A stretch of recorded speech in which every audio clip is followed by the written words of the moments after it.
this works out. So welcome everybody. Sorry for the slight delay.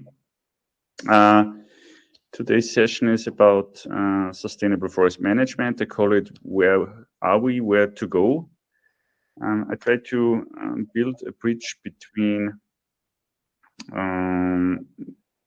coming from the European side, of course. So I'm also representing Forest Europe in a way, and that I'm working for the European Forest Institute, but also closely working together with the Forest Europe process on the future of SFM in Europe.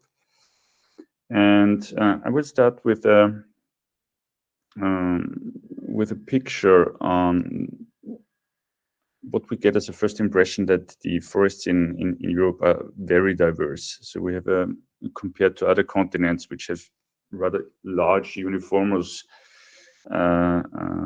typologies of forests, we have a very diverse forestry that you can see from the boreal forests in the north and towards the more broad-leafed and diverse forests in the south and in the Western Balkans. We have a lot of mountain ranges across the continent. So it's a very diversified landscape. And this means, of course, that this also bears some quite different challenges across a rather small continent here. Since I cannot see myself, you see that what I show here is the picture that you can see behind me, which means that not only now, but it turns to be out that we are living now in a quite dynamic environment as regards forestry. So sustainable forest management is something that is currently evolving towards new challenges. And this picture is just one of those, which I think fits well. Yep. Your slides are not changing, so we can only see the first one. So which is it's great to hear you and to follow you, but maybe if we can have the right slide, is also useful. So it doesn't move. No. Okay. Okay, now it moved. Now we are in the third slide, the one with your Okay, you just have to keep telling me. For me, it moved, but okay, great. I will do that. Thanks. I will ask you next. Great. This is the picture that I was just talking about. Good. So I tried to press the button. Did it change? Yes. Now we are at the picture, the dynamism of soccer player. Yeah. But already at the next slide, so there is a problem. Yeah. Is it possible for you to put it in full screen? Yeah. So now it's full screen. So this is a bit, but you cannot see anything, right? Oh, we can't see the full screen. We can only see the main slide. Okay, so this is the first time this happens to me in a telemeeting. So now can you see it now, but not in full screen? We can see node history. That's what is on the screen now. Yeah, and the pictures as well? Yes. Okay, so then I have to do it like this, because otherwise it doesn't seem to work. Okay. Good. So basically, I think the message is that sustainable forest management is 300 years old, and forestry has claimed to have invented this. But of course, this came from a completely different history. So this was basically when forests were declining due to the Industrial Revolution and the strong use of wood. Basically, it was just about sort of restoring forests again, so that they were even just forests. And then this concept of sustainable forest management really changed then over time. So from the sustained yield management, which was purely on wood as the only product, and to see that there is enough wood available coming out of forests, towards a broader understanding then in the wake of the Rio conference in 1992, where a new concept of sustainable forest management was developed that included not only wood, but also ecosystem services, also the social and ecological functions, also trying to reflect natural dynamics and disturbances and issues, of course, related to societal needs and also forest ownership. So this was quite a substantial leap forward, but it's again, we're talking, this was 30 years ago. And since then, again, the concept of SFM has evolved. I mean, if we look back into the past, so bringing up this modern concept of SFM was strongly driven by, of course, loss of tropical forests, which is still a topic right now. I will come back to this. And of course, the forest dieback due to emissions, industry emissions, and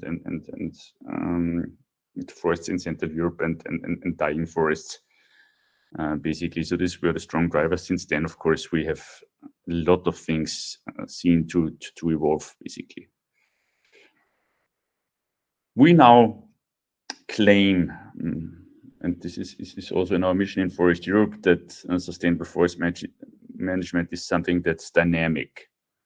Indeed, I found it a bit funny then. It was a drawing that I did for my PhD some 15 years ago, where then I revisit this now for looking at how would you draw a picture that sort of depicts dynamics, and then we find the classical understanding of sustainable forest management with the pillars, with the roots, with the roof, which are the the backbones of the concept. And I tend to smile a little bit because it's not a picture that would evoke the thought of dynamics at first glimpse.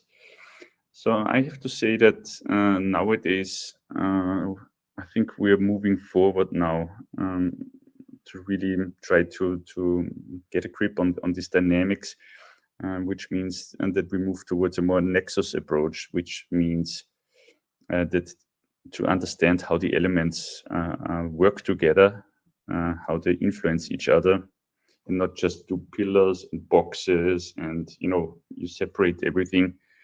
And then you have this assumption that everything works out nicely, but you don't exactly know how it works.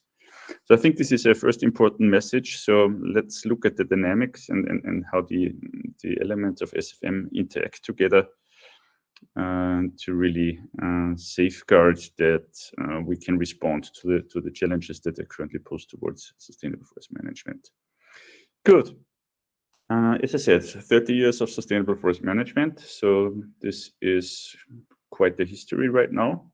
Also tells me that I'm getting a bit old. So in Europe, and there are many processes that are comparable in the wake of Rio. It's the ministerial processes on sustainable forest management that's relevant. Nowadays called Forest Europe. The other processes as well, like the Montreal process for the boreal forest. So this reaches from US, Canada, and towards also Russia. So this is the northern hemisphere, but there are also like Tarapoto in South America, African processes, and then in Southeast Asia, Ito. So there are a lot of different processes that deal with sustainable forest management in a comparable way, and there's also cooperation among these processes. But Forest Europe is the main reference for sustainable forest management in Europe, and it's basically all countries and the European Union among the signatories. Currently, we have just the one issue that the Russian Federation changed from a signatory to an observer due to most likely evident reasons.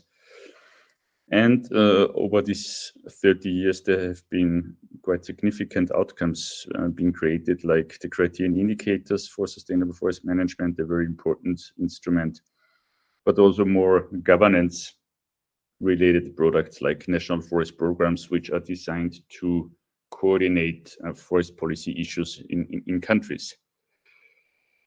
Overall, I think we can say that it's been a successful process. So the European forest area, in comparison to the global situation, has largely increased.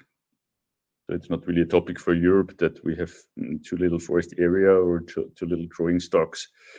So to the contrary, so the carbon stocks keep growing with still sustainable harvesting rates. So overall, we have to say that we're still underusing the harvesting rates. So this is not a message that we are sort of exploiting our forests here in Europe. Also, the protected forest area increased in the last 30 years significantly because there's been, of course, a lot of new initiatives. Just think of Natura 2000 and other initiatives that didn't really exist like some 30 years ago.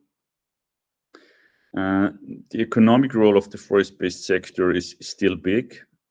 To me, it looks rather stable, but it's of course important, especially for rural areas where some of the difficulties might pop up, just as a keywords like land abandonment or urbanization of the society. So this is really a big issue. How to keep rural areas really vital. And it's understood as a balancing approach for social, ecological, and economic demands. I think this is important. So we have a tradition here in Europe that we are going for a multifunctional forestry, which is balancing different demands and not the segregation approach where we say, okay, in this area we produce fiber and in this area we abandon forest management at all. So I think this is important to understand because across the world there are also different approaches towards that. But of course, we also have problems in Europe. So we see that in particular in the past few years, the forest ecosystems are increasingly under pressure by climate change and natural disasters. So we've seen this in 2018, 2019 with big droughts, bark beetle infestations, but also of course the issue of forest fires is, developing from a purely Southern European phenomenon towards a pan-European phenomenon. So this we have to see. Then there is an increasingly heating debate on biodiversity protection again. So biodiversity is back on the agenda, and it's a strong driver in forest-related policies at the moment. And this all leads then, in the end, to controversies on the best future use of forests in this changing environment due to climate change, but also in a changing economic paradigm. So we're looking towards a carbon neutral society. So how can this be implemented and what does this mean for forests? So these are the big questions then in the end. So is the process just playing around a little bit, or is this something that really makes sense? So in principle, what we can see as the achievement is that I think there's now a agreed definition on what sustainable forest management means. So this is both for Europe, but also on a global level. So I think this helps quite a lot so that people are talking in the same language and also have a common anchor how to implement this in their national legislations. Then, of course, criterion indicators are a well-proven tool all across the world to report on forests. You can name it from national levels, from national reporting towards the pan-European reporting, or also to the forest resource assessment of FAO.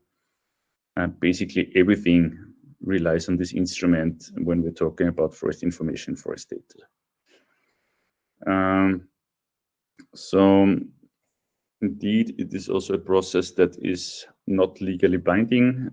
So this means that there's ministers coming together and setting up common goals and resolutions, which can then lead to a variety of different formal or less formal partnership agreements and NGO participation. So it's not, it's not so rigid in a way that basically there's just one way to go.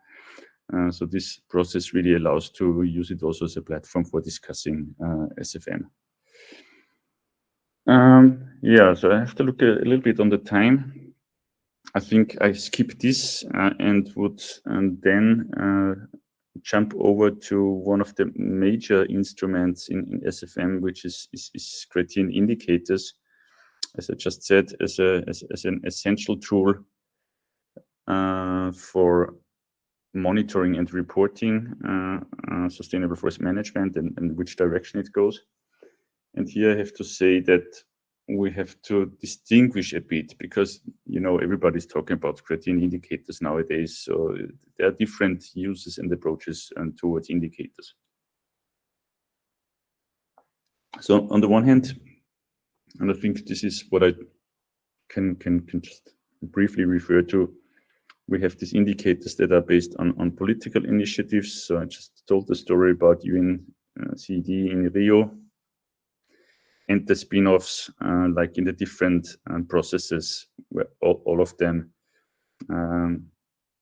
and developed criterion indicators for sustainable forest management at national or regional scale. Regional scale in this aspect means basically it's a sort of continental thing, so it's not a small region. And then, of course, in between is the science applications, which deal then with forest management unit level and how this can look like in practice. But the other pole is the market-based initiatives, and then this is important to not mix it up. So this is something like the certification schemes. They also use indicators. Some of them are influenced, of course, by the political initiatives, but they have two different rationales behind. So the one is political, and the other one is market-driven, and use it as a market instrument.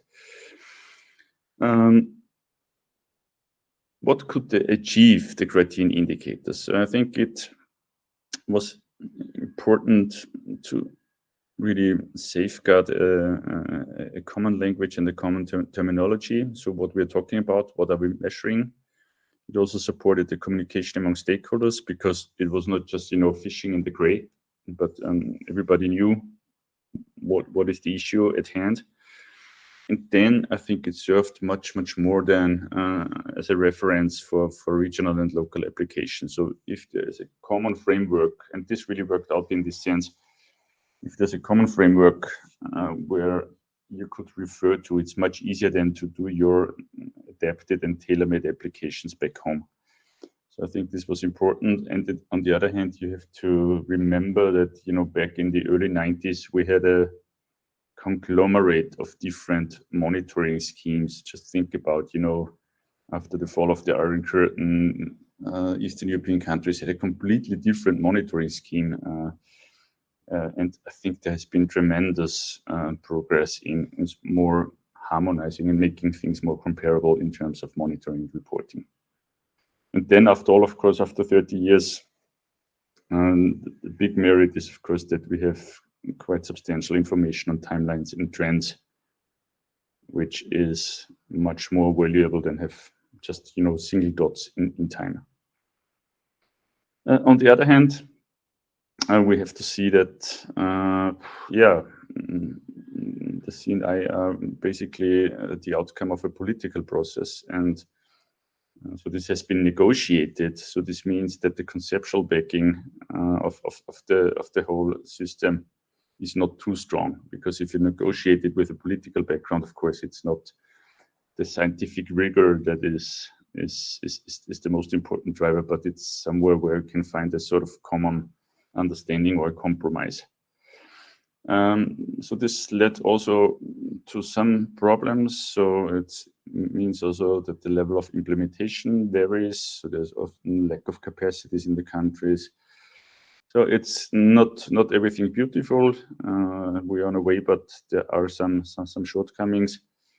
And as I said, the harmonization in monitoring is still challenging. So there was considerable progress, but to have a full harmonization, there are still EU projects ongoing, and now also the Commission wants to push this stronger. So there's still quite a lot to do to really make things totally comparable.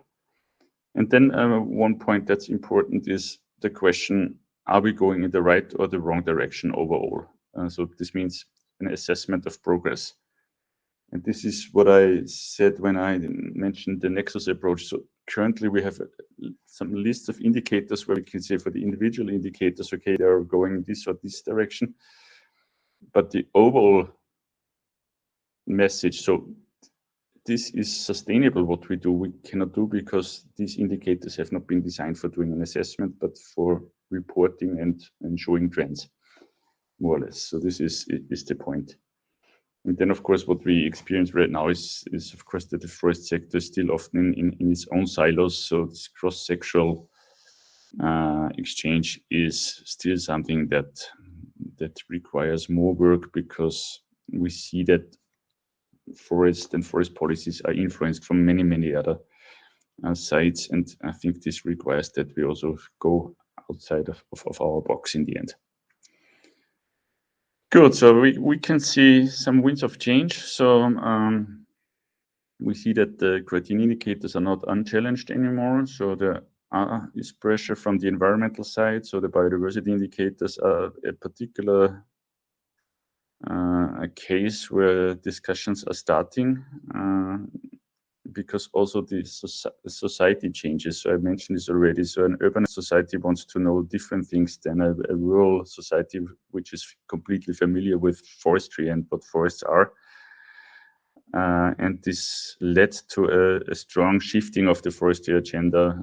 So the EU Green Deal, you might have heard of this, is now the overarching paradigm of forests, not only forest, but of the whole economy, more or less. This has strong implications on forestry as well. And now I think the biggest point is that the EU is working on a new instrument for EU-wide forest monitoring on a legal basis, so with a strong focus on satellite data. And currently there's a strong debate how national competences and these plans of the European Union work together then in a common monitoring system. But this is also quite dynamic right here. Good, so I don't go into detail right now. So this means overall, so for SFM, we have new challenges ahead. So it's not only the old one, so just use, how do we use? So we came from the wood use, then we came from the other forms of uses of ecosystem services. So we always have to understand that SFM is an anthropocentric concept, which means that how do we use our forests? But now we have some more elements that have been in there, but are more emphasized right now. So the protection component has always been in there, but of course now in the biodiversity discussion is getting stronger and stronger. The adaptation element is much more stronger now with the discussions around climate change. So this is one of the predominant questions, how we can adapt our forests so that they can still provide their ecosystem services in the end. Because if there are no more forests, because we didn't adapt, then we cannot discuss about the other issues. And then a fourth point is now strongly on the agenda also around the Green Deal is the forest restoration. So this is basically how to restore areas of degraded land, of former forest areas that are not viable anymore. So this, you can see that components are much broader right now than compared to even a modern concept of SFM, which but was basically focusing on the use of forests. So as I said, one of the big things is what was the EU Green Deal, which is a new paradigmatic shift of EU policies to change our economies until 2050 to reach a carbon neutral economy. And one of these elements is of course the biodiversity side related to the biodiversity strategy, which implies that 30% of land in Europe should be protected, and out of these 10% should be strictly protected. So basically, which is more or less untouched. Yeah? And of course, this bears quite some questions because on the one hand, I mean, you could see it as a sort of, okay, we just redeclare what we now have and then that's it. But on the other hand, it's of course, again, a competition of land uses. So for example, it says 30% of land. So we are scarce of land. So if you don't want to touch agriculture, it could be even so that the forestry ratio might be higher. So this will imply quite some pressure then in the end. And the question is also, where will our resources come from? Because we will, on the other hand, go towards a carbon neutral society. a bioeconomy, which will require more natural and renewable resources. So where do we get them from if we set off land for use for like forest products or something like this? So do we then import this part of our value chains that we cannot use from our own resources? So I just want to give you an indication that there's quite a lot of tension and potential trade-offs behind such approaches in the end. So nothing to learn by heart. So this is just to give you a quick impression of just the most important elements or political instruments that are currently developed that relate to forests. So you can see there are plenty. So this is the only message that I want to give with this table. This is also due that there is no single forest policy in Europe, but this means a lot of different elements pouring in on forests and a lot of substantial changes in there. And among them, it's the EU Green Deal as an umbrella for the EU policy framework. I mentioned this already, the biodiversity strategy, the climate targets, the Fit for 55 package, so how to develop a bioeconomy and a carbon neutral economy, and the EU forest strategy that had quite a sort of also umbrella role, but also already makes quite a shift in the priorities compared to earlier forest strategies. And then the taxonomy regulation on sustainable finance, which means this regulation defines which practices are sustainable and which are not, which means which activities get funding and which not. So this, in the end, everything is always about money. So this has quite some potential substantial impacts. Then the CO deforestation regulation. This has a global dimension, of course. So this refers to that there will be sort of legal checks whether products imported to the European Union can be related to deforestation activities.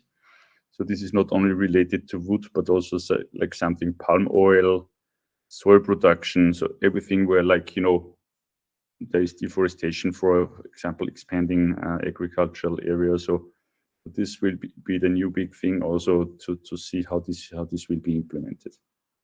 So to say, this is not only an internal instrument, but this has implications for the whole global trade around forests and forest-related products.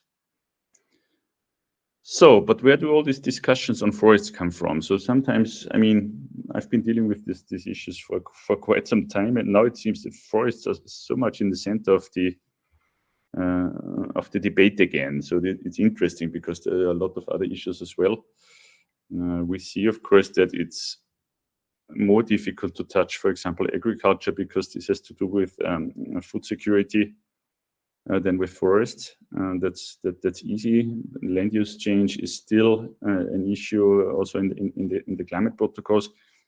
And forests are seen as an instrument also to offset some of our other sins, it seems. So we have forests as a means to offset our emissions from other sectors. So this means this is not a very comfortable situation. So but of course, there are also images basically that go around and then shape very strongly the public opinion and also the political opinion. So what we of course can see, and for all of us who are like in Central Europe, we've seen this, that the stress factors on forests have been increasing now over the past decade. That's clear. So we see big forest damages if you travel through Germany, for example, or Czech Republic or Austria. So there's large areas right now. And I think this is always important because we are used to small scale disturbances. This has always happened. But if you see this large scale dieback of forests, of course, this is something that everybody can see and everybody questions, hey, what's going on? And how can you talk about sustainable forest management if the forest is dying? So what did you do wrong? So that's basically the message that's out there. And we can see that the temperature and water regimes are changing. So forest fires is really something that now moves up to, I think we even had forest fires in southern Sweden not to talk about the big fires in Russia in the tundra. So this is also something rather new phenomena also in this size and frequency. And then, of course, the big topic, as it has always been, is the global deforestation. So everybody's talking about deforestation in Brazil, talking about, you know, how many soccer fields are sort of eradicated daily. And I think these are the images that are out there. And indeed, there's a certain level of truth in this. Just check the most recent numbers on of the FAO Forest Resource Assessment report, and there we can see that we still have a decline of forest area globally. We can see that the trend is a little bit decreasing. Still, we don't have the latest figures as related to what the Bolsonaro government did in Brazil. So what kind of effects this had in a couple of past years. But I just got a debriefing from COP27 in Sharm el-Sheikh that there are big hopes that since Lula is now back as a Brazilian prime minister, so that this situation can be improved again. So that this deforestation in Brazil is going to be halted. But on the other hand, on the right side, you also can see that nowadays it's Africa which has the biggest net loss in forests. So this is let's not forget about this. I think this is really important to see that we also have to take care there. And there are a lot of different reasons, but in principle it is so that it's of course the tropical forest areas that are under threat worldwide. While in Europe, for example, this is not really the big issue, but it's a driver that, of course, via globalization and global trade plays a role. I think this should have been animated originally, so I just put this down so you can also see why this is so interconnected. Yeah. So on the one hand, we see the net losses of forests are taking place here in this area from Amazonian region towards tropical Africa, towards Southeast Asia. But this is not a graph that tells us about the net losses. This is a graph about the highest biodiversity values. And you can see that it's basically the same. So everything that's red or, you know, like pinkish, these are the hotspots of biodiversity, apart from, you know, something here in the Mediterranean, Balkans, but the big ones. So this is here. And this is exactly the area where we have the net loss of forests. So you can see that this really more than doubles the problems that we have. And this is also one of the reasons why biodiversity is so high on the agenda right now, because it doesn't have only the aerial or the spatial problem, but it also has the biodiversity problem. So in the end, I come to an end. Yeah, timely, it looks quite good, because we also want to use time for the discussion. So what does this mean for SFM now? So is this a good or bad signal? So is SFM still the concept that can take care of all these issues? So my conclusions are now at first hand, but we can further discuss on this, is that in Europe, there are no indications of declining sustainability in forests. So what our data show is basically things are stable. Of course, as I said, we have some of the problems, but this is something we have to deal with. So I think forest adaptation, increasing forest resilience is key. I think this is nothing. I think for quite some decades, forests have thought, okay, yeah, we're thinking in 80, 100 years terms. Let's see what happens. So maybe it's not so critical. So there were no early adopters right now. I think there's clear consensus that now there has to be action, and if there are large-scale disturbances, this is also, of course, it's a damage, but there's also the opportunity to change something right now, because you have to do something anyway with your forests. So this is where there's now also the opportunity to go towards more adaptive and resilient forests. So we can also see that the global forestry issues dominate the discourse around forests, and they have a strong impact also on the European forest-based sector. So we've talked about the issue of land use change, the issue of zero deforestation products, the issue of sustainable finance.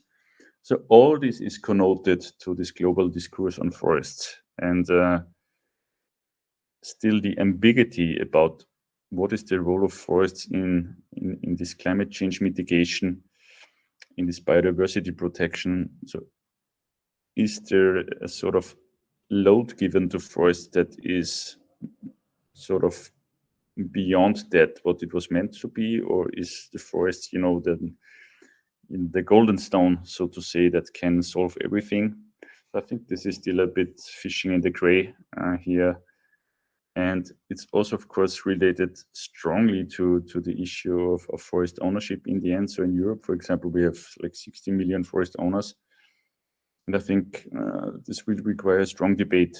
So you cannot just, top down decide what forest owners have to do.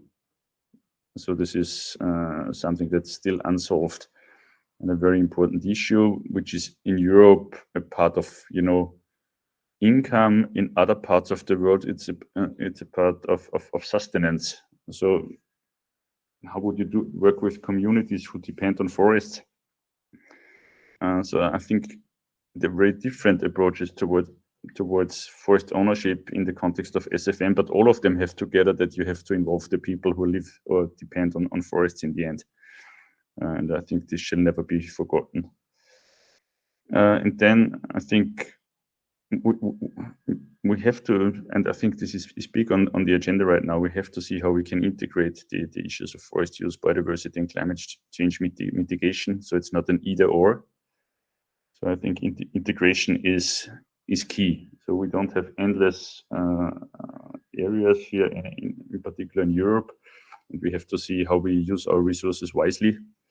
And not, let the one objective play against the other and create unsolvable trade-offs. I think this is not the approach that is used in Europe in particular. So, and again, so this means that we have to look for a balancing approach where different interests are balanced. And this, I think, for me, is the prerequisite for future SFM, in this holistic understanding to deal and manage our forests.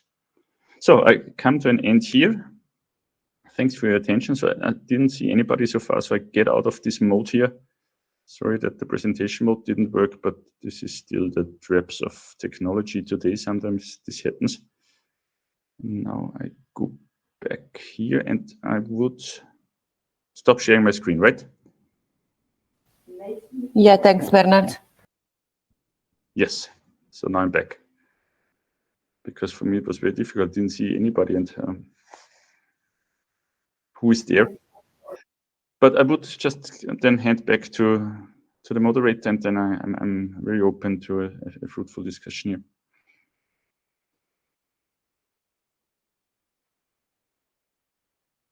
here. Alex, are you ready to take over? Otherwise, I can take over. Okay. You can continue, Sylvia.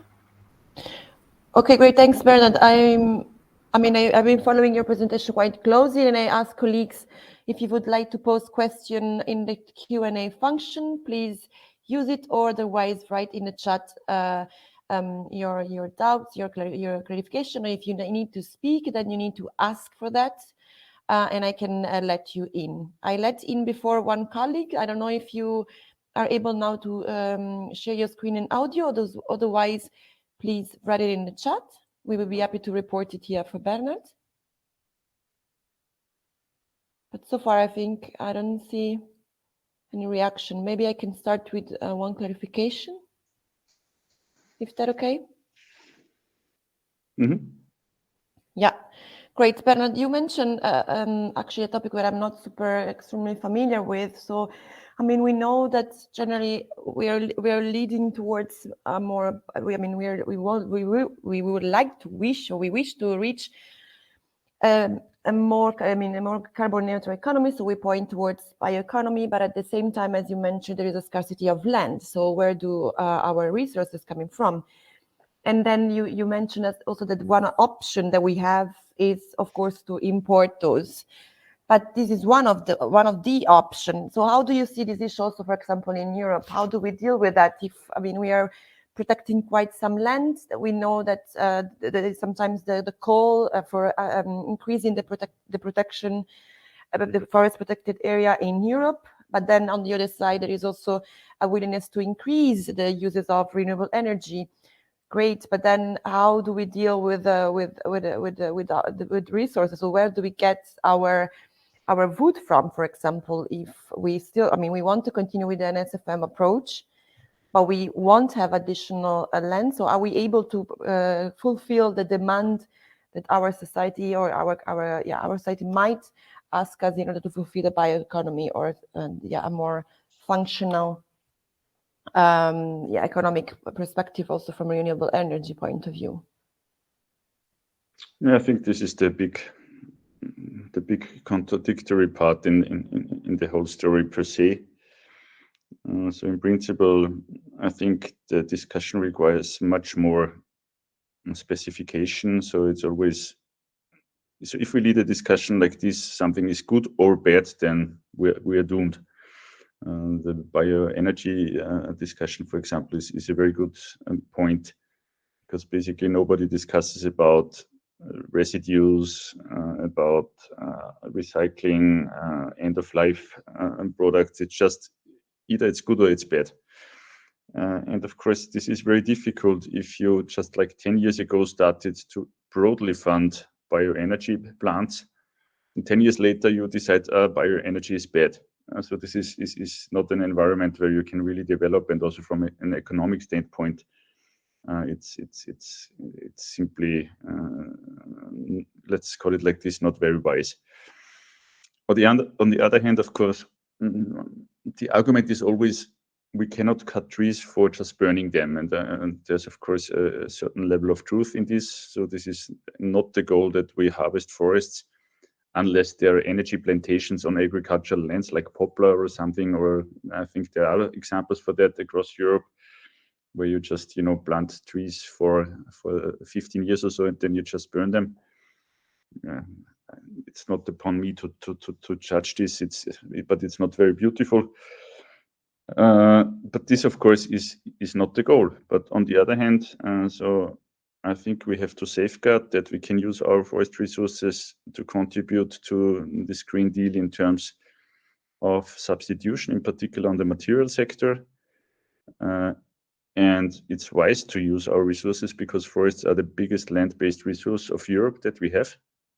And as I said, we are still far away from exploiting or overusing our resources here.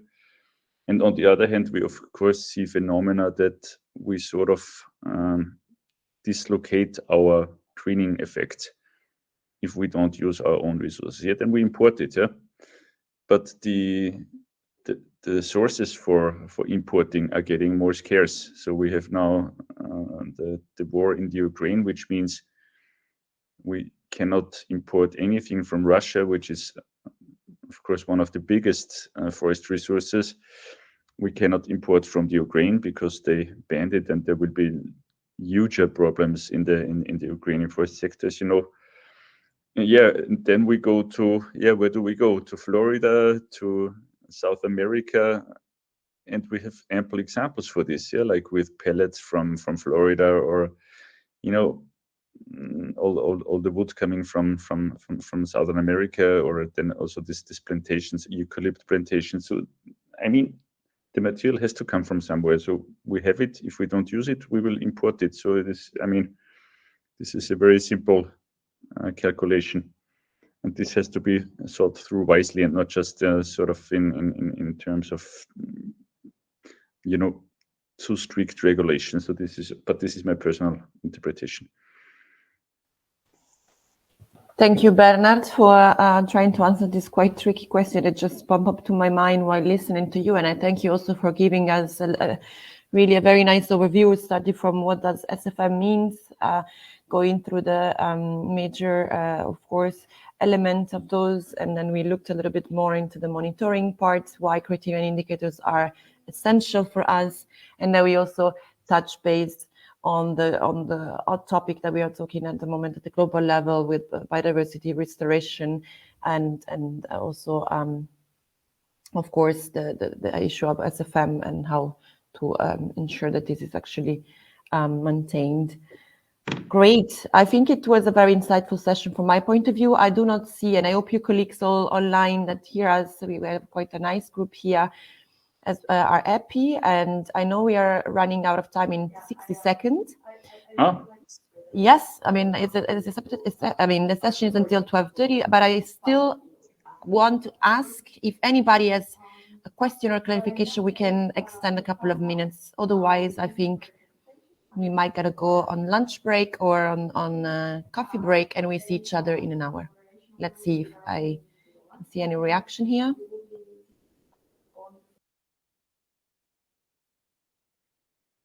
Good, then well deserved. Bernard, thank you. Very, very exhaustive. So colleagues, I thank you all. Thanks, Bernard. Thanks you all for joining. We see each other in 1 hour on the main stage, okay? Thank you. Have fun. Okay, bye. Grazie, ciao.